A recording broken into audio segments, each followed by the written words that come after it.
The Littlest Angel is okay, but it definitely isn't as good as what I hoped it would be. This is an animated feature film from 2011.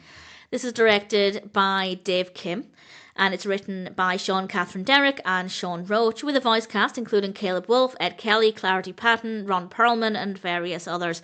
And it's about a young boy who goes to heaven as an angel, but he has to return to Earth to help prepare for the arrival of Jesus. It sounded sweet, but as a story, it's not very good. The narrative is all over the place. The pacing is really terrible. The narrative just doesn't work, and it sounded like it was going to be a really sweet, heartfelt, moving, uplifting story.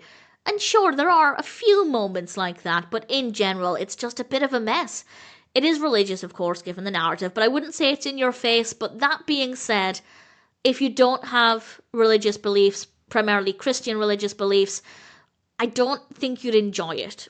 Unless you really love stories about angels, then you can kind of overlook everything else, but I do think there is quite a specific target audience, which is not a criticism. It's absolutely fine for a film to only appeal to certain people, but that is, of course, worth bearing in mind, that there are films about angels that aren't quite religious, they're more spiritual.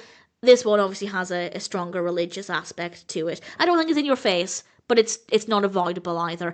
We also have some great messages about goodness and kindness. Despite the narrative being messy, I do think those messages are quite clear and quite well delivered. The characters are sweet enough with good voice acting. The animation is generally nice to look at. It's quite soft and gentle with a reasonable amount of detail. Some good music. The main issue is simply the story. So for older viewers, it's okay as background company. And for very, very young viewers, maybe it could be okay to sit down and watch. So it's not as sweet or as moving or as meaningful as I thought it would be going into it. I think the narrative needs a lot of work to be an engaging, well-crafted narrative. But that's not to say there aren't positives. There are many things that are done really well. So if it appeals to you, check it out. You might enjoy it more than I did. Great as background company for older viewers. It could be decent for younger viewers, and at the end of the day, we have nice characters, good voice acting, nice animation, and some good messages. So The Littlest Angel could be a lot better, but it definitely wasn't terrible.